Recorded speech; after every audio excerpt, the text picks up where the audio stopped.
Olá, muito boa noite. Estamos aqui mais uma vez para a nossa live, a nossa transmissão. Vamos esperar aí o pessoal já ir chegando por aí, né? Nós estamos aqui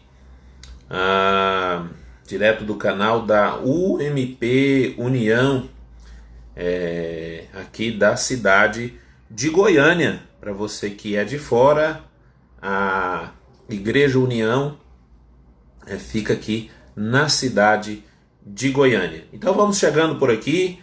A G Cordeiro entrou por aqui. Vamos esperar o pessoal ir entrando para logo a gente chamar o nosso convidado, Reverendo Dr. Emerson Arruda,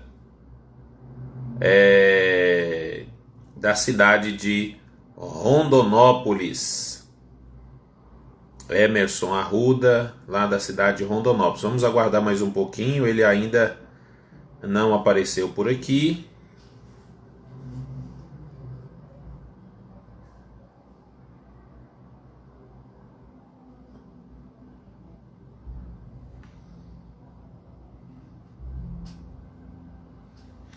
A Marcela já chegou por aqui também. Marcela, seja bem-vinda, Marcela.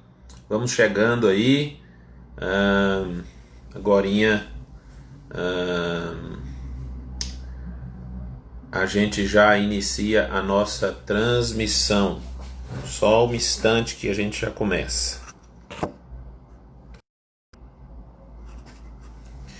Nossa irmã Terci também. Nossa irmã Terci já entrou por aí também. Boa noite. Nós estamos aguardando Reverendo Emerson entrar. Eu não sei se ele está com algum problema lá para entrar. Pronto, ele chegou por aí. Agora a gente já chama ele. Vamos chamar. Vamos chamar.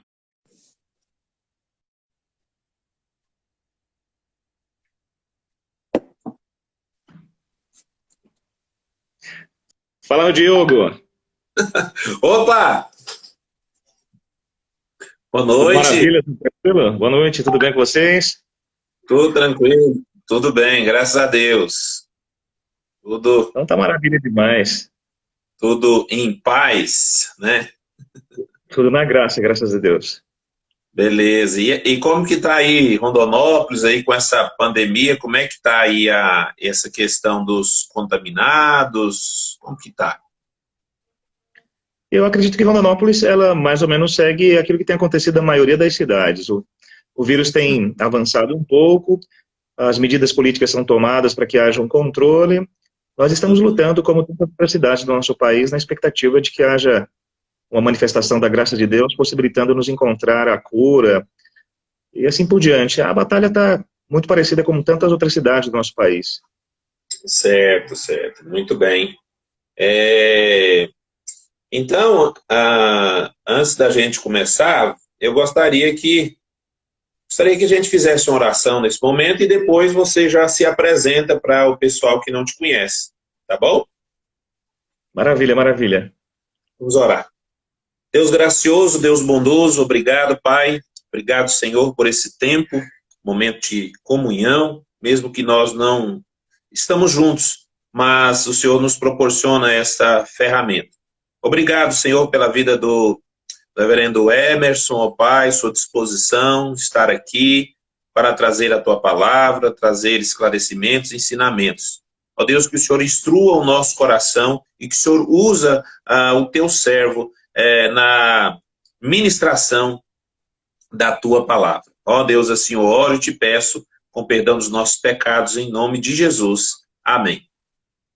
Amém. Amém. Então, agora a palavra está com você aí para fazer as apresentações, para quem não te conhece. Tá ok, Diogo. Antes de tudo, é um prazer participar desse momento de formação. Todas as vezes que nós temos o contato com um movimento como este, nós temos a chance de perceber que a boa teologia tem transformado o coração de muitas pessoas. Para aqueles que não me conhecem, o meu nome é Emerson Arruda, eu sou aqui do estado do Mato Grosso, de uma cidadezinha pequenininha chamada Poxoréu, mas durante toda a minha juventude e mocidade acabei morando em Rondonópolis. Então, sou um mato-grossense, passei toda a minha vida aqui, acabei indo para o estado de São Paulo fazer o seminário, tive a experiência de conversão no ano de 96, então há um bom tempo a gente vem nessa jornada de fé, de esperança e de amor. Fui para o seminário no estado de São Paulo e logo depois voltei. Durante esse período me tornei pastor auxiliar da segunda igreja aqui em Rondonópolis, a igreja presbiteriana da Vila Aurora. Logo depois fiquei 10 anos pastoreando a primeira igreja de Jaciara, que é um município próximo de Rondonópolis. E nesses últimos 6 anos eu tenho feito um trabalho de plantação de igreja, melhor ainda, de revitalização de igreja, numa das congregações do presbitério de Rondonópolis, presbitério que eu faço parte. E nesses últimos anos eu tenho sido presidente aqui da nossa região. Acabei fazendo, durante esse período de formação, acabei me especializando na área de filosofia, pedagogia, o próprio curso de teologia, tenho terminado agora o curso de história, vou começar o meu curso de geografia, e durante toda essa caminhada acabei fazendo mestrado em educação pela Federal do Mato Grosso, doutorado em história pela Federal do Mato Grosso também, e recentemente eu fui aprovado no pós-doutorado de educação, arte e cultura da Universidade Mackenzie, no estado de São Paulo. Então, basicamente, essa é a minha jornada. Sou mato-grossense, e tenho tido a possibilidade de crescer nessa área das ciências humanas, compreendendo que a nossa formação teológica nos permite, de alguma maneira, criar um relacionamento com tantas outras ciências, que nos permitem, de alguma maneira, compreender o mundo, fazer uma leitura da realidade, mas sempre a partir da cosmovisão reformada, sempre compreendendo que a nossa perspectiva teológica, ela nos permite criar esse movimento de conhecimento, esse movimento de transformação, compreendendo de que é possível contemplar a verdade de Deus presente em tantas outras ciências. Por mais que o mundo seja marcado pela queda, mas é possível de alguma maneira compreender que quando nós fazemos um trabalho de análise, e essa análise é governada pelas lentes do texto sagrado, nós conseguimos encontrar uma série de elementos que são importantes, a fim de que nós tenhamos esse movimento de compreensão e de análise de tudo aquilo que nós nos propomos a estudar ou a perceber de alguma maneira. Mais uma vez eu agradeço o convite para participar desse momento, a todos os membros da UMP União. Eu espero que Deus esteja abençoando a vida de vocês, manifestando graça, poder, a fim de termos esse movimento de aprendizagem, de revisitação. Me parece que o nosso desafio nessa noite é fazer uma revisitação de uma série de conceitos teológicos que são importantes, que nós acabamos aprendendo, mas que por conta da jornada da vida, dos nossos afazeres e de tantos outros elementos que constituem a nossa natureza, nós vamos perdendo a noção da suficiência desses elementos e, portanto, podemos passar por um momento de dor, de sofrimento diante dessa pandemia ou diante desse contexto. Então, quando você entrou em contato comigo, falando que vocês se reuniam para bater o papo, para falar sobre uma série de temas, eu achei importante, a partir daí, pensar um pouco sobre a teologia. Boa teologia para tempos de crise, ou boa teologia em tempos de crise. E a pergunta central seria o seguinte: por que pensar em um tema como este? Por que eu preciso fazer um movimento hermenêutico ou um movimento de uma exegese cultural a partir de uma boa teologia? Primeiro, por uma série de elementos que estão atravessando o nosso comportamento. Quando nós contemplamos o nosso país e tantas outras regiões ou tantos outros países passando por um momento difícil como este, nós encontramos então um primeiro movimento, o movimento de compreender a fragilidade de algumas áreas que eram postas como áreas absolutas. Em primeiro lugar, a fragilidade científica. Desde o período moderno, ou com a construção do pensamento moderno, onde a racionalidade científica se transformou no elemento mais importante e onde foi declarada a morte de Deus por Nietzsche e assim por diante por tantos outros teóricos ou cientistas, a ciência sempre foi vista como elemento mais importante. Mas quando nós enfrentamos um vírus e não conseguimos ainda encontrar o resultado, ou pelo menos o antídoto, nós contemplamos a fragilidade científica. Isso porque, na maioria das vezes, quando nós olhamos para o campo científico, ele sempre é visto como o elemento mais importante, ou nele nós encontramos a fabricação da verdade. Em segundo lugar, a gente olha para o cenário histórico, e quando fazemos uma avaliação do campo político, nós compreendemos então que o nosso país, como tantos outros países, são marcados pela fragilidade política. Nós encontramos uma batalha no nosso país, uma divisão clara, numa polarização política, e nesse contexto de polarização política, nós vemos então a fragilidade das construções ou das organizações sociopolíticas do mundo. O mundo tenta criar uma organização, mas não consegue encontrar um equilíbrio, ou como Aristóteles dizia, a mediania, o equilíbrio, a justa medida para conduzirmos todas as coisas. Então nós encontramos fragilidade política. Mas, ao mesmo tempo, quando nós contemplamos essa fragilidade científica ou essa fragilidade política, nós encontramos, em terceiro lugar, uma fragilidade religiosa ou uma fragilidade teológica. E por quê?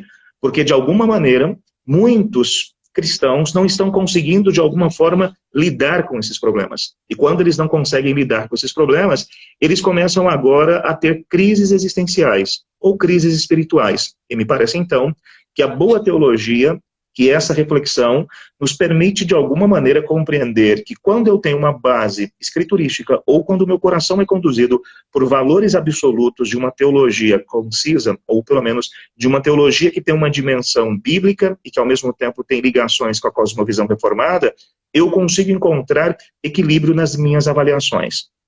Uma coisa muito clara, nós podemos aplicar de imediato, antes de entrarmos propriamente dito no texto ou na análise do pensamento, é o seguinte: por que você afirma, pastor Emerson, que nós experimentamos uma fragilidade religiosa ou uma fragilidade teológica?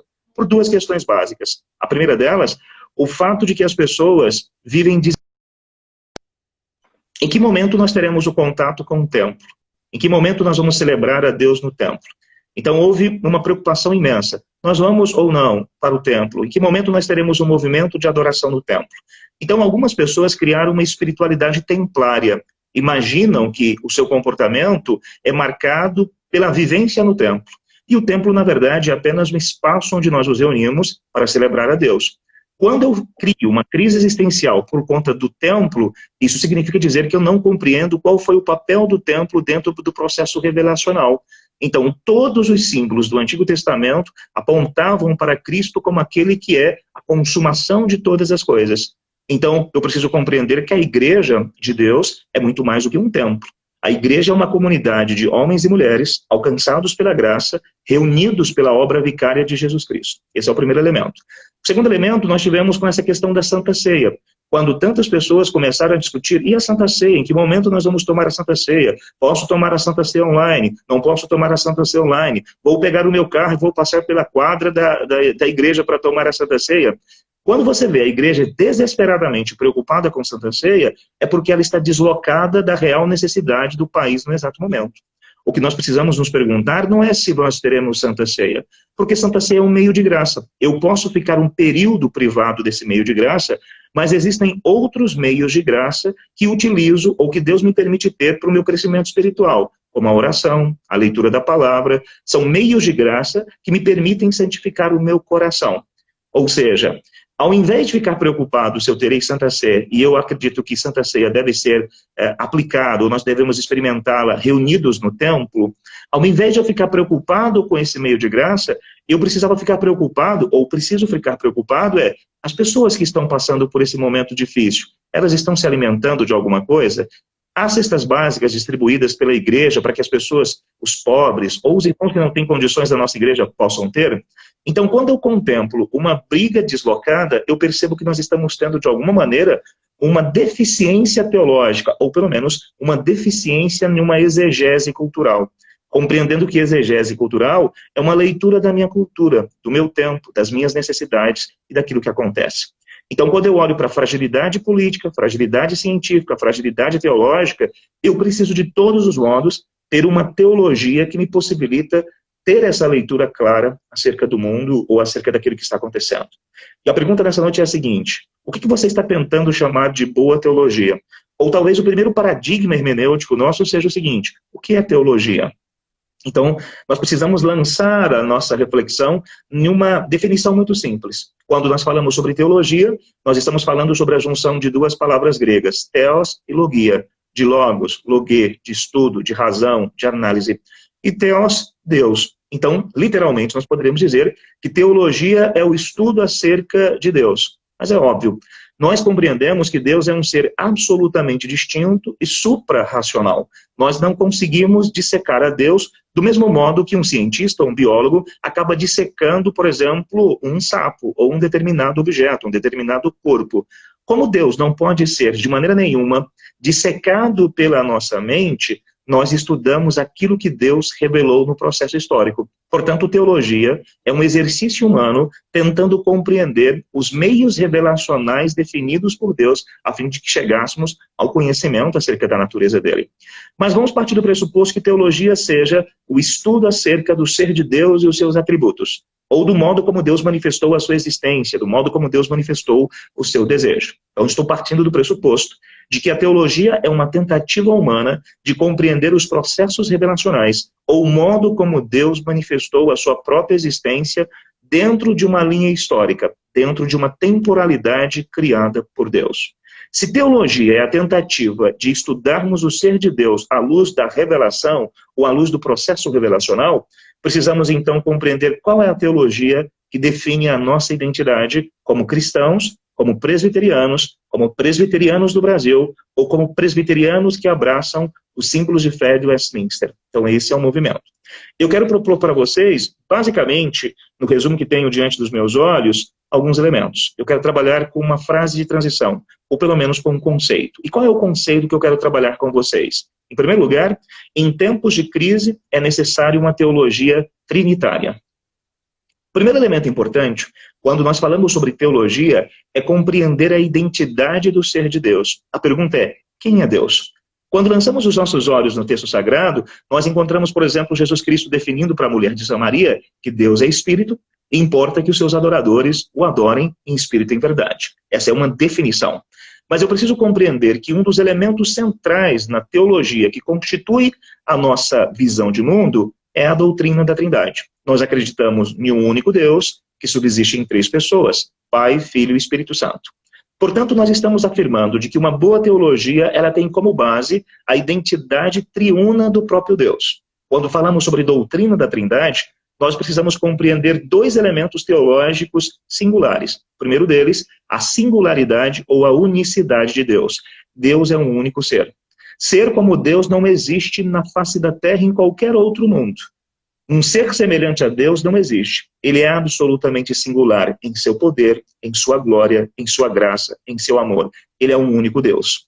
Então eu estou falando sobre a dimensão da singularidade, ou a dimensão da unicidade de Deus, como aquele que é único, não havendo no mundo dos homens e no mundo dos anjos nada semelhante ao próprio Deus.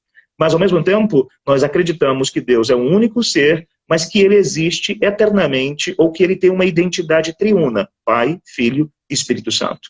Então esse elemento é o que eu chamo de elemento comunitário em Deus. Deus é um único ser, mas ele tem uma natureza comunitária. Há um conselho eterno, e nesse conselho eterno da Trindade, tanto o Pai, quanto o Filho, quanto o Espírito Santo, eles agem de maneira deliberada. Há uma deliberação na natureza da Trindade. Há um diálogo entre Pai, Filho e Espírito Santo. Então nós estamos afirmando de que em tempos de crise é necessário uma teologia trinitária, ou uma teologia que conhece o ser de Deus. E talvez a pergunta que você poderia fazer, ou que alguns estão tentando fazer ou querendo fazer, é a seguinte: se uma boa teologia ela tem uma dimensão trinitária, por que essa teologia é importante? Agora nós pegamos esse conceito teológico e podemos aplicá-lo para a nossa própria existência. Deus é um ser único, há uma unicidade de Deus, uma singularidade de Deus. É importante compreender que a Bíblia diz que Deus nos criou conforme a sua imagem e semelhança. Isso significa afirmar que nós temos a capacidade de pensar, de moralizar e de criar uma série de códigos. Ou seja, nós também temos uma natureza singular. A nossa natureza, a natureza humana, comparado com a natureza dos outros seres, ela é absolutamente singular, ela é única. Isso evoca o princípio da individualidade. Deus nos fez como indivíduos. E como indivíduos, nós temos agora personalidades. E como personalidades, nós temos constituições emocionais, existenciais e espirituais diferentes. Portanto, em tempos de crise ou em tempos de pandemia, eu preciso reconhecer a singularidade de cada pessoa e entender que cada pessoa lida com seus problemas de maneira distinta. Algumas pessoas, quando olham para a pandemia, são indiferentes. Outras ficam absolutamente marcadas pela preocupação, pela ansiedade. E, portanto, a boa teologia me permite compreender que se os seres humanos são únicos, se eles são singulares em seus medos, em seus sonhos, em seus desejos e no modo como eles fazem uma análise do próprio mundo. Mas, em segundo lugar, nós compreendemos que Deus é um ser que tem uma natureza comunitária, Pai, Filho e Espírito Santo. Há uma comunhão perfeita no ser de Deus. Logo, eu preciso compreender que é na igreja que eu encontro a possibilidade única de experimentar esta comunhão. Na igreja, nós tentamos efetivar e preservar a unidade produzida pelo próprio Espírito Santo. Mas a igreja também é comunitária. Ela tem uma natureza múltipla. São múltiplas pessoas com múltiplos desejos. E, portanto, em tempos de pandemia, eu preciso compreender que a igreja se transforma no ambiente do encontro. Mas, Emerson, eu não estou podendo me encontrar com os meus irmãos. Mas isso não impede que nós tenhamos uma relação de encontro como nós estamos tendo uma relação de encontro agora. Isso não me impede, por exemplo, de pegar o meu celular e ligar para a minha família e dizer: pai, mãe, tudo bem com vocês? Eu estou preocupado com vocês. Como é que estão as coisas? Ou, por exemplo, alô, meu irmão, irmã, vocês precisam de alguma coisa? Vocês são mais idosos. Precisam de que alguém faça a compra para vocês? Querem que nós façamos a compra dos pães? Vocês precisam de algum favor? Querem pagar? Vocês conseguem pagar as suas contas via online, através dos aplicativos? Ou vocês precisam que alguém vá até o banco fazer alguma coisa para vocês? Então, a natureza trinitária de Deus não pode ser apenas um elemento complexo na constituição da nossa teologia. Ela precisa se transformar num elemento absolutamente único no modo como nós vivemos, no modo como nós existimos. Eu não sei se você compreende esse primeiro elemento, essa primeira dimensão. Tranquilo? Podemos continuar? Ok, pastor, tranquilo. E está tranquilo. Maravilha. Maravilha. Então, em primeiro lugar, em tempos de crise é necessário uma teologia trinitária. Mas, em segundo lugar, em tempos de crise é necessário uma teologia revelacional. Agora, eu preciso compreender qual é o significado da dimensão revelacional. Uma pergunta muito básica. Como é que nós chegamos ao conhecimento do ser de Deus? Como é que nós passamos a conhecê-lo? Aliás, quais são os meios de revelação que Deus utilizou para que a humanidade pudesse chegar ao conhecimento de Deus? Então, em primeiro lugar, é preciso compreender o que significa processo revelacional ou revelação. Naturalmente, porque nós estamos inseridos em um país onde a teologia pentecostal se transformou no elemento fundante no modo como as pessoas conhecem alguns termos, revelação não tem nenhuma ligação em prever o futuro. Eu preciso compreender que revelar significa manifestar aquilo que estava oculto. Houve um tempo que Deus estava oculto em si mesmo, mas Deus permitiu ser conhecido. E como é que Deus permitiu ser conhecido? Através das obras da criação, das obras da redenção, das obras da providência. Preciso compreender que Deus, então, manifesta a sua existência. O que eu estou tentando chamar a atenção de vocês é para aquela dimensão do que acontece no Salmo 19.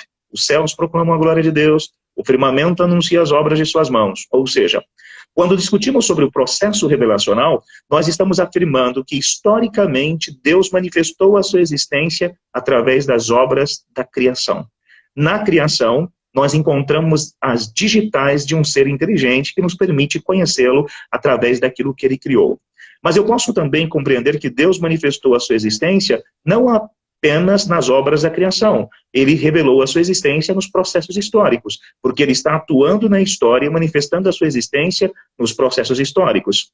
Compreendo, então, que Deus manifesta a sua existência na criação, nos processos históricos e na própria providência, porque permanentemente ele está interligado com as coisas que ele criou. Todos esses elementos que eu estou falando para vocês, dentro da teologia sistemática, nós chamamos de revelação geral, de revelação natural, de uma revelação que atinge todos os homens, de uma revelação silenciosa. Porque, de alguma maneira, as obras da criação, elas não falam utilizando uma dimensão verbal. É no silêncio da existência da criação que Deus permite ser conhecido. Esse conhecimento não é suficiente para a salvação. A nossa confissão de fé vai trabalhar basicamente sobre esse critério. O conhecimento das obras da criação, da história e da providência não são suficientes para a redenção. E por quê? Porque eles não foram feitos com esse propósito. E, além de mais, o pecado entrou no mundo. E quando o pecado entrou no mundo, as obras da criação, ou a revelação natural, ela perdeu o seu poder. Não por conta dela mesma, mas porque agora ela foi afetada pela queda, e os seres humanos também foram afetados pela queda. Agora é importante compreender o seguinte: se as obras da criação, ou se a revelação natural de Deus, ou a revelação geral de Deus, não fala sobre Deus como redentor, mas aponta para a existência de um ser poderoso, como é que as pessoas passaram a conhecer a Deus? Como é que os homens puderam chegar ao conhecimento da existência de Deus? Agora nós vamos para o processo revelacional dentro da estrutura do que nós denominamos, na nossa teologia sistemática, de revelação especial. Houve um período em que Deus falou através das teofanias, quando Deus estava presente, mas havia uma manifestação externa da presença de Deus. Lembra quando Deus se manifesta a Moisés, que a sarça ardia no fogo e não se consumia? Ou quando, por exemplo, a coluna de fogo acompanhava o povo durante a noite e uma nuvem acompanhava o povo durante a manhã e tarde? Estas eram manifestações teofânicas. Ou quando o próprio Deus manifestou as tábuas da lei no monte e houve uma manifestação visível, externa, palpável, no sentido que os meus olhos podem agora, de alguma maneira, metaforicamente, tocar nas coisas, vê-las, experimentá-las. Esse processo nós chamamos de manifestação especial teofânica. Deus utilizou temporariamente alguns objetos, ou algumas cenas, ou alguns seres para manifestar a sua existência. Mas no processo revelacional, já desde a época de Moisés, o próprio Deus diz o seguinte: se há entre vocês algum profeta, é por meio dele que eu começo a falar. Aí entra o período da profecia. Ou seja, Deus utiliza sonhos e visões. Nós estamos tendo uma dimensão do progresso revelacional, teofanias, profecias. Quando nós vamos para o Novo Testamento, nós temos a encarnação do Verbo. O Verbo se fez carne e habitou entre nós. Aliás, o Verbo estava presente nas teofanias, o Verbo estava presente nas profecias, mas há um momento na história em que o próprio Deus vem caminhar literalmente com os homens, e agora ele se encarna. Nós temos a encarnação do Verbo, que é a revelação máxima da glória de Deus aos seres humanos. Nós temos o contato com Deus Filho, ou com o Cristo que caminha entre os homens. Ele vem, realiza a sua obra, ele morre, ele ressuscita, ele ascende aos céus, ele envia o Espírito Santo. Nós temos então o processo revelacional feito agora por todo o processo histórico. Nós temos a finalização da história revelacional ali em João, na ilha de Patmos. Então nós temos uma completude daquilo que foi revelado. Nós temos agora o todo de Gênesis, Apocalipse. Nós temos agora o registro desta revelação especial, que se torna o elemento mais fundante, a palavra, ou seja, aquela expressão muito utilizada na Reforma Protestante, sola Scriptura, somente a Escritura. Tudo isso que eu disse para vocês, tanto a revelação geral quanto a revelação especial, é o que nós chamamos de teologia revelacional. Ou seja, Deus manifestou a sua existência, permitindo que os homens pudessem ter a experiência de conhecê-lo, porque Deus os fez com a capacidade de entendê-lo, ou de pelo menos de compreender aquilo que era necessário para o conhecimento acerca de quem ele era, e agora o Espírito Santo ilumina a nossa mente e o nosso coração para chegarmos ao conhecimento dessa revelação especial. Então eu preciso compreender que há um processo revelacional. Se há um processo revelacional, preciso entender que hoje, quando eu olho para o texto sagrado é o elemento mais importante que me permite compreender quem Deus é, o desejo dele, o modo como ele atua. Ou seja, eu tenho uma revelação especial registrada. Ela foi inspirada e ela foi registrada. E eu tenho agora os 66 livros canônicos, os 66 livros absolutamente singulares para alimentar o meu coração. Então, pastor Emerson, como é que uma teologia revelacional me ajuda em tempos de crise ou em tempos de pandemia? Ela me ajuda em tempos de pandemia porque compreendo que o Deus a quem eu devoto a minha vida é um Deus que sempre falou com os seres humanos. Ou seja, Deus pela sua palavra tem falado, tem transformado a vida humana. E no processo revelacional que nós estamos inseridos, ou no momento histórico que nós estamos inseridos, nós temos o quê? Nós temos a revelação especial registrada, o texto sagrado, que é a nossa regra de fé e prática, e que nos permite, de alguma maneira, ter um movimento de apreensão da verdade, de compreensão da verdade. Deus não ficou oculto em si mesmo, mas ele manifestou a sua existência, permitindo-nos que pudéssemos conhecê-lo.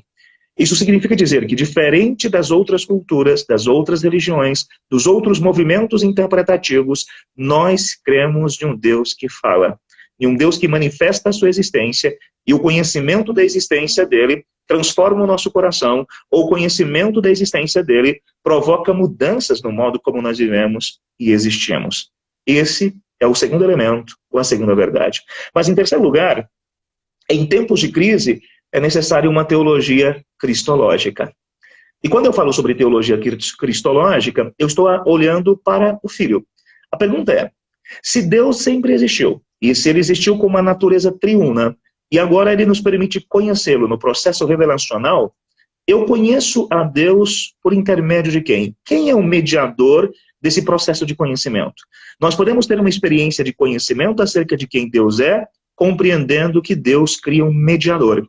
Ou seja, Deus Filho, ele estava na criação, porque todas as coisas foram feitas pelo verbo, e o verbo ali, quando o texto diz, e disse Deus, haja luz, todas as coisas foram feitas pelo verbo eterno, no poder do Espírito. Em outras palavras, na criação do mundo, a Trindade estava presente. O Pai, o Filho e o Espírito Santo estavam presentes na criação e cada um executa uma função importante. Poderíamos falar sobre a economia da Trindade na criação, a economia da Trindade na redenção, a economia da Trindade na providência, a economia da Trindade na consumação. Mas o que eu quero chamar a atenção de todos nós é de que nós só podemos conhecer Deus como Ele é na mediação de Cristo. Ele é o mediador da criação, ele é o mediador da redenção e da providência. É por isso que quando o autor aos Hebreus escreve o primeiro capítulo, vai dizer que Cristo está sustentando todas as coisas pelo poder da sua palavra. Então ele é o elemento fundante no que significa, ou melhor, ele é o elemento fundante quando nós trabalhamos com o paradigma da mediação. Ou seja, toda mediação é feita por conta da obra do Filho. O Filho está presente na criação, na redenção, na providência, nos processos históricos. Portanto, uma boa teologia em tempos de crise, ela considera a dimensão cristológica, ou o papel do Cristo. Quem é Cristo? Ele é Deus Filho, Deus encarnado, ele é Salvador, ele é Redentor, ele é o Criador, ele está presente em todas as coisas. Ou seja, permanentemente quando nós experimentamos uma sensação de medo, ou pelo menos quando nós experimentamos uma sensação em que os nossos corações são marcados pela dor, nós precisamos compreender que a teologia cristológica nos aponta para tudo aquilo que Cristo viveu. Cristo também passou por circunstâncias difíceis durante a sua história. Quando nós contemplamos Hebreus, no capítulo 12, o autor vai chamar a nossa atenção para o fato de que Cristo também foi humilhado, ou que nós devemos considerar aquilo que ele experimentou, a oposição de pecadores. Em outras palavras, o que eu estou tentando chamar a sua atenção é para o fato de que se nós temos uma teologia cristológica, nós partimos do pressuposto de que Cristo está presente em todos os processos históricos, inclusive agora. Aliás, nós precisamos trazer à memória uma das promessas que ele fez aos seus discípulos em Mateus, no último capítulo. E eis que estou convosco até a consumação dos séculos. Ou seja, ainda que eu ande pelo vale da sombra da morte, não temerei mal nenhum, porque tu estás comigo. O teu bordão e o teu cajado me consolam. Cristo está presente conosco todos os dias da nossa vida. Mas o fato de Cristo estar presente conosco não significa que nós vamos vencer todos os sofrimentos, ou que nós vamos vencer a ideia de não experimentar a morte física, não experimentar enfermidades. Pelo contrário, quando nós olhamos para o processo revelacional, o próprio Filho de Deus passou por momentos de dor e de sofrimento, mas ele venceu esse processo a fim de que nós pudéssemos experimentar uma consciência plena de quem ele é. Aliás, nós precisamos trazer à memória aquilo que o Salmo fala no Salmo 23, ou o salmista fala no Salmo 23. O Senhor é meu pastor, nada me faltará. E me parece que ali a melhor interpretação, ou a melhor tradução é: o Senhor é meu pastor, nada me falta. Ou seja, se eu tenho Deus como meu pastor, eu não preciso absolutamente de mais nada, porque Deus é a maior riqueza, ele é a minha porção, a porção dobrada, ou seja, ele é tudo aquilo que eu preciso. E é importante compreender, então, que no Antigo Testamento, Deus se revela como nosso pastor, que nada mais é do que o bom pastor que caminha pelo Novo Testamento. Então eu preciso compreender que Cristo está permanentemente comigo, guiando a minha história, transformando o meu coração e permitindo-nos compreender que uma boa teologia, ela é uma teologia cristológica, cristocêntrica. Cristo é a referência pela qual existimos, pensamos e caminhamos. Agora, em quarto lugar, em tempos de crise, é necessário uma teologia bíblica. Porque agora, se nós estamos falando de uma teologia trinitária, revelacional, cristológica, nós precisamos compreender que todo esse processo revelacional, ou que toda essa história criacional e redentiva foi registrada. nós temos agora a possibilidade de ter um livro absolutamente singular. Um livro que foi escrito no período de quase 2000 anos, por cerca de 40 autores, e, portanto, nós temos o contato com o livro divino, com o livro sagrado, com a nossa regra de fé e prática. Quando lançamos os nossos olhos na Confissão de Fé de Westminster, logo no primeiro capítulo, o autor, ou os autores que constituem, ou que pelo menos que constroem a nossa confissão de fé, eles vão afirmar que, tendo Deus falado de diversas formas, e aí ele finaliza, quem tiver a curiosidade, basta ir no capítulo 1 da nossa confissão de fé, e ver que a nossa confissão de fé vai dizer que cessaram aqueles antigos modos de Deus se revelar à humanidade. Se os antigos modos cessaram, precisamos compreender agora que nós passamos a conhecer a Deus pela experiência do texto sagrado. Aliás, o Espírito Santo ilumina o nosso coração a fim de que nós possamos, de alguma maneira, sermos atravessados pelo conhecimento bíblico. O que eu estou tentando dizer, em outras palavras, é que uma boa teologia em tempos de crise, ela é bíblica. Eu preciso compreender que o texto sagrado continua sendo a palavra poderosa e, portanto, precisamos trazer à memória uma série de textos bíblicos que nos permitem ter um movimento de convicção do que a Bíblia é. O apóstolo Paulo vai dizer, toda a escritura é inspirada por Deus e útil. Paulo estava chamando a atenção de Timóteo para o fato de que a escritura sagrada, ela tem um autor divino e um autor humano, um autor primário e um autor secundário. Ou seja, o próprio Espírito Santo de Deus estava atuando sobre a mente e sobre o coração desses homens, a fim de que eles pudessem registrar as coisas que Deus permitiu que nós pudéssemos conhecer. Em tempos de crise, em outras palavras, o que eu estou desafiando a nossa mente é compreender que eu preciso ler a Bíblia. Eu preciso ter momentos de reflexão. Mas eu não posso ler a Bíblia apenas como um exercício mecânico teológico. Eu não posso ler a Bíblia apenas tentando encontrar versículos bíblicos que combatam, por exemplo, a dimensão arminiana. Eu não posso ler a Bíblia apenas tentando ter um comportamento apologético. O meu medo é este. Nós vivemos numa geração em que o conhecimento teológico tem sido comunicado por tantos lados. O conhecimento teológico tem sido compartilhado. Mas muitos estão se apropriando do conhecimento teológico não como um alimento para a alma, não como um alimento para o coração. Estão se apropriando de conhecimento teológico para debates que acontecem na internet. Eu não sou contrário aos debates. Agora, o que eu acho que é absolutamente infantil, talvez a palavra infantil seja muito ruim, porque a infância é um elemento muito importante.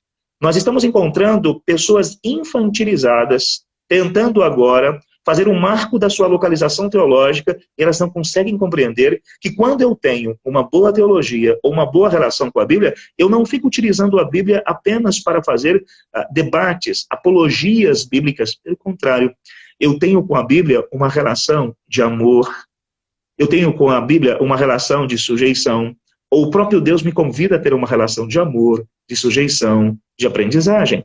Se nós estamos tendo um tempo maior, nós deveríamos então exercitar a nossa espiritualidade e um contato maior com o texto bíblico, a fim de que esse texto bíblico pudesse alimentar o nosso coração. Eu não posso olhar para a Bíblia apenas como um manual que me permite conhecer versículos bíblicos para fazer a defesa da predestinação, ou versículos bíblicos que me permitem fazer a defesa da expiação limitada, ou versículos bíblicos que me permitem fazer a defesa do batismo infantil por aspersão, ou qualquer outra coisa parecida. É óbvio que nós temos essa fundamentação bíblica muito clara e evidente. Mas eu preciso olhar para o texto sagrado como o alimento para a minha alma, o alimento para o meu coração. Então, às vezes, eu preciso, de alguma maneira, trazer à memória o fato de que a Bíblia é, sem sombra de dúvidas, um elemento importante no modo como eu compreendo. Aliás, são as lentes pelas quais nós temos a possibilidade de enxergar o mundo. A nossa cosmovisão é uma cosmovisão absolutamente bíblica. O texto sagrado é um elemento importante porque ele é a regra de fé. E pelo texto sagrado, o próprio Espírito Santo fala conosco, ou o próprio Deus transforma o coração das pessoas. Mas além disto, nós podemos afirmar que em tempos de crise é necessário uma teologia confessional. Isso é importante. Quando eu falo sobre teologia confessional, estou chamando a nossa atenção para o fato de que todas as pessoas que tiveram contato com o Evangelho ou com o próprio Cristo foram conduzidas a uma confissão de fé. Elas declararam Jesus Cristo como Salvador. Então eu estou falando sobre confessionalidade, num primeiro momento de fazer uma confissão pública de que Jesus é o Senhor absoluto do tempo e do espaço, e principalmente do meu coração.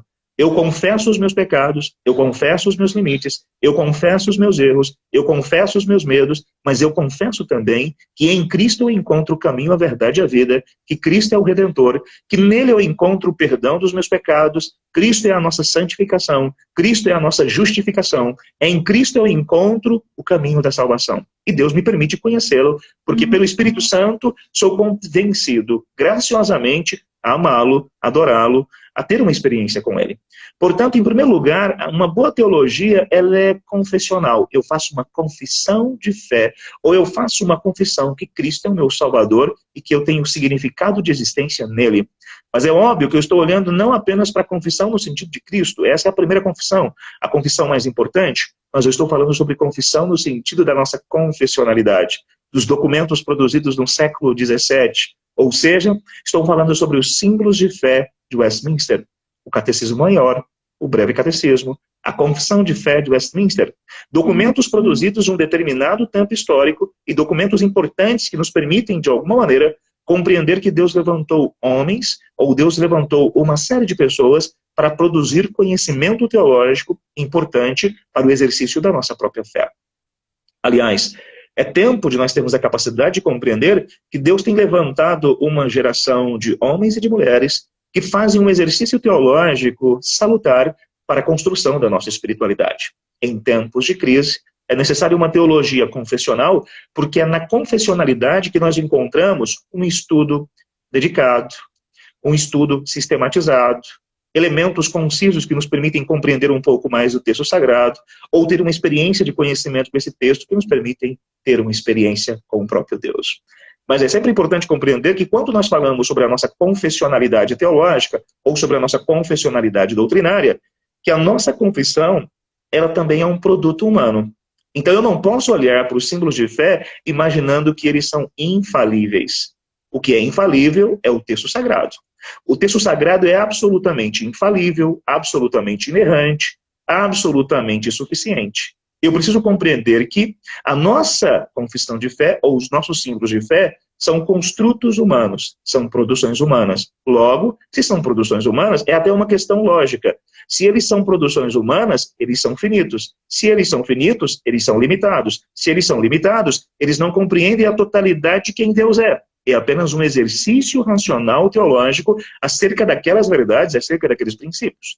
Nós entendemos que os nossos símbolos de fé se aproximam de uma melhor interpretação bíblica, porque nós partimos do pressuposto do método histórico gramatical, ou seja, nós partimos do pressuposto de que esses símbolos de fé, eles são importantes para a construção da nossa espiritualidade, porque nós encontramos neles uma dimensão de biblicidade maior do que outros símbolos. Mas isso não significa dizer que os outros símbolos de fé, de outras crenças, de outros paradigmas cristãos protestantes, que eles não sejam importantes.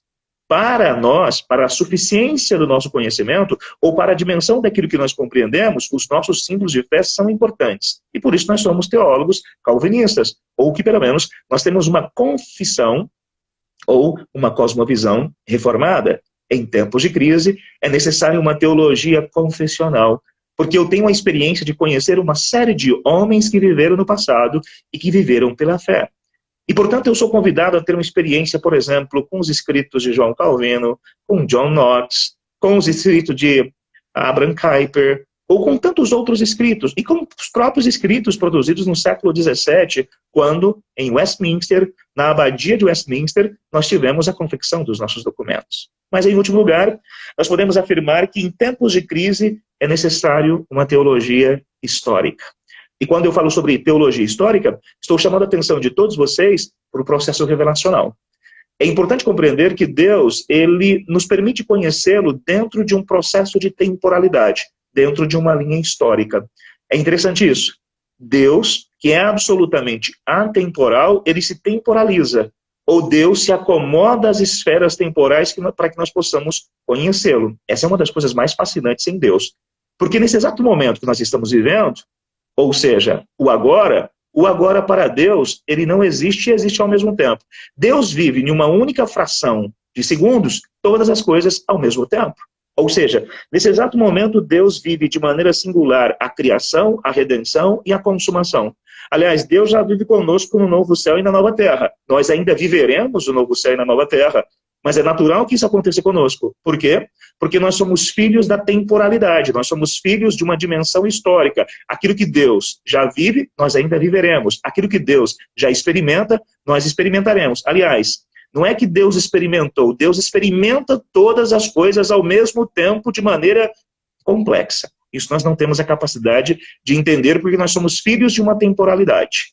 Quando eu falo sobre teologia histórica, eu estou tentando chamar a sua atenção para a tradição. A tradição é importante. E eu preciso compreender que na tradição eu também tenho a manifestação da bondade de Deus, da graça de Deus, a manifestação de um Deus que permite que homens possam, num processo histórico, criar sistematizações teológicas que me permitem compreendê-lo, que me permitem compreender um pouco mais quem Deus é. Então, uma teologia histórica é uma teologia que considera as produções, as construções. Nós estamos inseridos nessa temporalidade. E é óbvio, se são documentos históricos, eles têm o seu valor também dentro da estrutura do tempo em que foram criados, mas eles também têm o seu valor como referência, como paradigma. E nós, então, construímos uma análise da dimensão da realidade, ou nós construímos uma análise da dimensão do mundo, considerando essa dimensão, ou considerando essa historicidade dos fatos. Estou falando sobre uma teologia que considera a dimensão da historicidade dos fatos. Deus se manifesta nos processos históricos. E aqui entre nós há um elemento determinante. A igreja ela tem uma natureza atemporal. E por quê? Porque ela começa em Deus. A igreja começa em Deus. Mas ela, quando o apóstolo Paulo escreve aos Coríntios, ele vai dizer a igreja de Deus que está em Corinto. Por mais que a igreja de Corinto, ou aqueles cristãos, tivessem uma vida marcada pelo erro e pela falha, eles possuem uma natureza divina. A igreja tem uma natureza divina, mas a igreja de Deus que está em Corinto, então possui uma natureza histórico-cultural. Ela está inserida dentro de um processo histórico. E me parece, então, que nós somos desafiados a compreender que a igreja faz parte de um processo histórico e, fazendo parte de um processo histórico, ela está inserida em movimentos de compreensão do mundo e da própria realidade. Teologia leva em consideração os elementos históricos, ou o papel da tradição.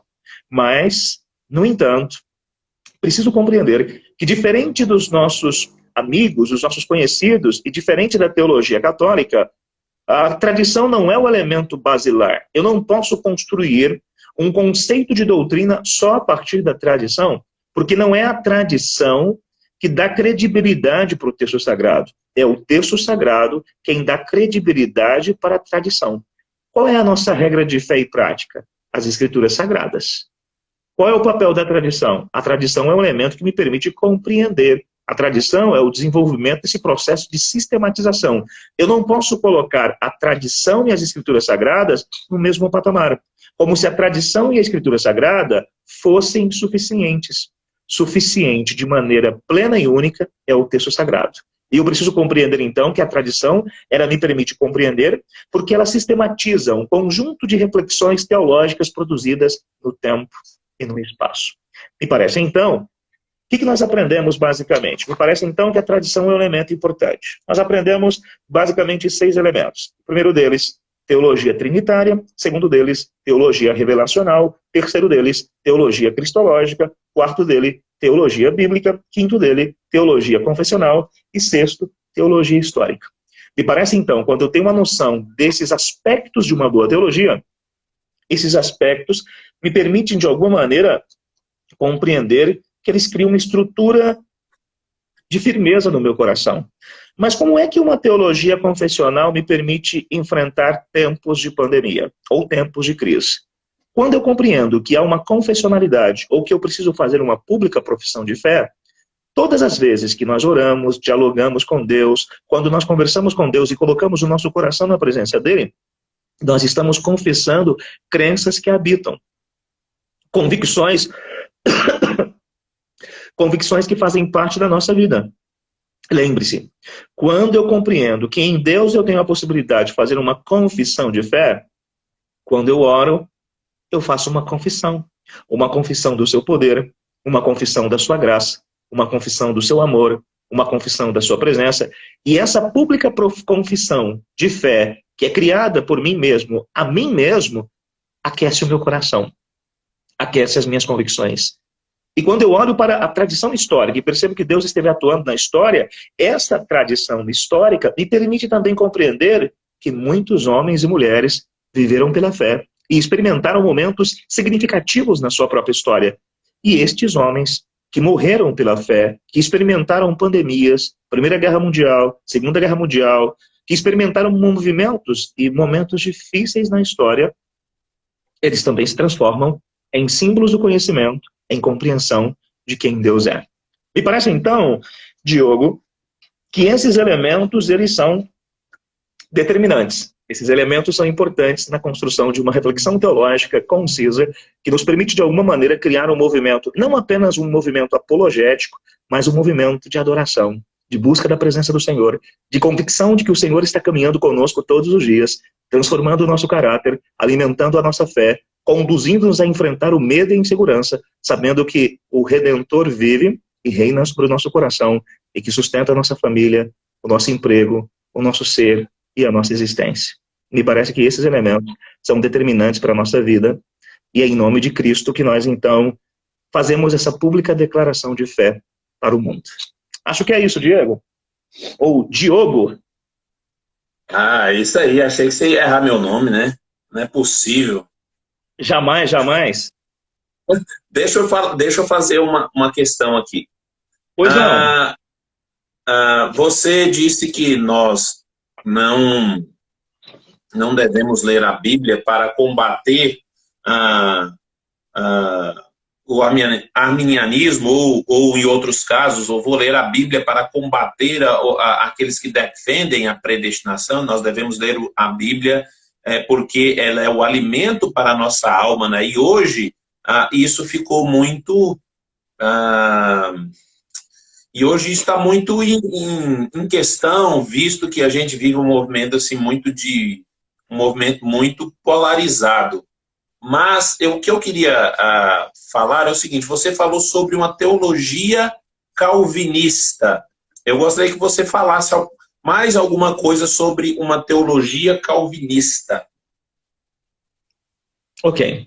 Eu acho que é importante compreender o seguinte: a apologia, ela tem o seu lugar no processo histórico teológico. Então, a apologia é quando você faz uma defesa da sua fé, considerando que nós somos chamados, a igreja é coluna e baluarte da verdade. Se a igreja é coluna e baluarte da verdade, ela tem uma missão de fazer uma defesa do evangelho. Mas o que eu tenho encontrado hoje é que muitos cristãos não estão olhando para a Bíblia ou lendo-a como um livro divino ou como um livro sagrado para a alimentação da alma e do coração. Estão olhando para a Bíblia apenas como uma ferramenta apologética e perdem a capacidade de ter uma experiência de alimentação do coração, de alimentação da fé. Com isso, não estou dizendo que a apologética não tenha o seu lugar, mas eu estou dizendo que um cristão precisa olhar para a Bíblia e fundamentar as suas crenças a partir de uma experiência real com um texto sagrado. Quando eu falo sobre teologia calvinista, eu acho que existem tantas coisas para falar sobre essa teologia. É uma teologia que considera... Primeiro, falar sobre teologia calvinista é considerar o papel e a obra de João Calvino, o modo como ele viveu, o modo como ele sistematizou uma série de conceitos. Teologia calvinista nada mais é do que uma nomenclatura criada depois de Calvino para tentar, de alguma maneira, simbolizar o quê? Simbolizar aqueles que têm o compromisso com a teologia bíblica, que consideram, por exemplo, uma série de elementos que fazem parte do modo como nós vivemos. Então, quando eu falo sobre teologia bíblica, eu estou considerando o fato de que Deus fez uma aliança com o seu povo, uma aliança com a humanidade. Nessa aliança, Deus estabelece parâmetros e paradigmas, como os mandatos. Eu estou falando sobre uma teologia que considera a importância dos seres humanos, onde há um humanismo bíblico correto, onde nós olhamos para o homem como um sujeito feito segundo a imagem e semelhança de Deus, e, portanto, este homem e esta mulher são dignos de trabalharem, de pensarem. Quando eu falo sobre teologia calvinista, estou falando sobre um tipo de teologia que considera que Deus, ele deu aos homens a capacidade de produzir conhecimento em todas as áreas, política, economia e assim por diante. Quando eu falo sobre teologia calvinista, estou falando sobre uma teologia que considera a grandeza de Deus e, ao mesmo tempo, considera a limitação humana. Mas esse homem limitado por conta dos seus pecados ainda continua produzindo conhecimento. Quando eu falo sobre teologia calvinista, eu falo sobre uma teologia que ocupa uma publicidade, ou ela é uma teologia pública. Quando eu falo sobre teologia calvinista, estou falando sobre uma salvação que me faz compreender que sou e tem um compromisso de proclamar o evangelho. Então, falar sobre teologia calvinista não é apenas singularizá-la dentro do campo da supremacia de Deus. Porque durante um bom tempo, algumas pessoas afirmavam que a teologia calvinista ela tem como elemento central o conceito e a defesa da supremacia de Deus. Eu acho que é muito mais complexo. Ela é muito mais rica do que um único elemento. Eu não posso imaginar que a teologia calvinista tem como marca, ou pode ser conhecida apenas como a dimensão da supremacia de Deus.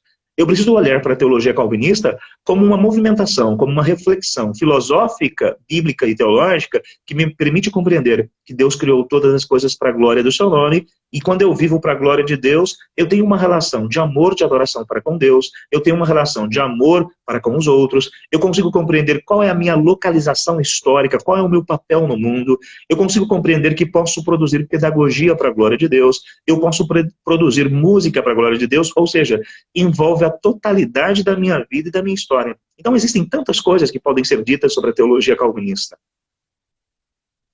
Certo, certo, muito bem, perfeitamente, que às vezes as pessoas não entendem quando a gente fala sobre teologia calvinista, ou pelo menos tem um aspecto reduzido, né? E como você disse, toda a nossa vida está diante de Deus, e nós devemos viver, pensar e agir numa totalidade que glorifique ao nosso Deus, que atua, que habita em todas as esferas, não só na esfera eclesiástica, mas na esfera da sociedade, de modo a transformar essa sociedade, remir essa sociedade para a glória de Deus. Eu acho que isso é verdade mesmo. Quando você fala sobre essas esferas, ou quando você fala sobre esses campos, nós podemos olhar, por exemplo, começando lá com São Tomás de Aquino, que também vai trabalhar com esse conceito. Logo depois você pode olhar para Abraham Kuyper, para Hermann Dover. São todos teólogos que, de alguma maneira, nos permitem compreender que a realidade é marcada por esferas. E essa supremacia de Deus, ou a soberania de Deus, ela está presente em todos esses campos, em todas essas esferas, e cada esfera tem a sua própria soberania, tem o seu próprio lugar. Então, na maioria das vezes, quando nós falamos sobre teologia calvinista, nós somos conduzidos a imaginar que calvinismo está apenas ligado ao campo da soteriologia, ou ao campo da salvação. Então, você encontra muitas pessoas afirmando sobre o calvinismo, mas resume o calvinismo apenas à soteriologia, ou Deus é supremo na história da redenção e da salvação. É óbvio que Deus é supremo, mas eu não posso imaginar que calvinismo se resume apenas ao campo soteriológico. Eu preciso compreender que calvinismo, ou teologia calvinista, é um tipo de reflexão bíblica teológica que me permite compreender a minha relação com o tempo, com o espaço, com a estética, com a cultura, com a economia, com matemática, com física, com química, ou seja, com música, com todas as coisas que perfazem ou que fazem parte da nossa vida. Ok, então, pastor, eu acho que o nosso tempo aqui já está dando o tempo limite, né, que o Instagram dá apenas aqui 1 hora para a gente fazer esse momento. Assim, a gente poderia ficar conversando muito mais tempo aqui, mas nós iremos resumir esse momento em apenas 1 hora, e eu já queria agradecer a sua presença mais uma vez, sua disponibilidade. Gostaria de agradecer a todos os irmãos que entraram, inclusive os irmãos de Rondonópolis. Eu vi que entrou aí o MP do PROM lá, né, do presbitério de Rondonópolis também. Todos os aí que entraram, nós agradecemos. A live vai ficar salva, você pode depois assistir, e depois você pode seguir também o MP União, tá bom? Que tem sempre produzido conteúdos de boa qualidade, com boa teologia, como o reverendo falou. Então, pastor, muito obrigado, e eu gostaria que você orasse para a gente encerrar esse momento. Antes de tudo, obrigado também pelo convite, estou sempre à disposição e espero que Deus nos dê sempre esses momentos de vivermos juntos essa fé maravilhosa que Deus plantou no nosso coração. Querido Deus, obrigado, porque todos os dias o Senhor tem nos sustentado com a Tua graça e com o Teu amor. Rogamos que o Senhor possa manifestar o Teu poder sobre a UMP, a fim de que ela possa fazer o seu trabalho, proclamar o Teu nome.